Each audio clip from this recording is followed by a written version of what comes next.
એનર્જીનું tender રદ કર્યું છે। જણાવી દઉં કે મોંઘા ચાર્જ વસૂલવાનો આરોપ લાગ્યો છે। તમિલનાડુ પાવર ડિસ્ટ્રીબ્યુશન કોર્પોરેશને અદાણી એનર્જી સોલ્યુશન્સ લિમિટેડને સ્માર્ટ મીટર ખરીદી માટે આપવામાં આવેલ વૈશ્વિક ટેન્ડર રદ કર્યું છે।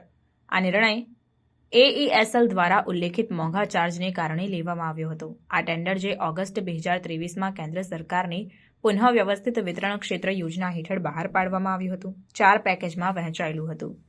AESL આ પેકેજમાંથી એક માટે સૌથી નીચા બીડર તરીકે બહાર આવ્યું હતું, જેમાં ચેન્નઈ સહિત 8 જિલ્લાઓમાં 82 લાખથી વધુ સ્માર્ટ મીટર સ્થાપિત કરવાની યોજના હતી। જો કે AESL દ્વારા ઉલ્લેખિત ખર્ચ અપેક્ષા કરતાં વધુ હતો, જેના કારણે 27 ડિસેમ્બર 2024ના રોજ ટેન્ડર રદ કરવામાં આવ્યું। આ રદબાતલ વિવાદને જન્મ આપી છે, જેમાં વિપક્ષી પક્ષોએ DMK નેતૃત્વવાળી તમિલનાડુ સરકાર પર પક્ષપાતનો આરોપ લગાવ્યો છે। આ પગલું અદાણી ગ્રુપના સોલાર પાવર કોન્ટ્રાક્ટ માટે અનુકૂળ શરતો મેળવવા માટેની લાંચની યોજના સાથે જોડાયેલા આરોપોની વચ્ચે આવ્યું છે, જેનો કંપનીએ ઇનકાર કર્યો છે। રાજ્ય સરકાર યોગ્ય કિંમત અને પારદર્શકતા સુનિશ્ચિત કરવા માટે ટૂંક સમયમાં ફરીથી ટેન્ડર બહાર પાડવાની સંભાવના છે।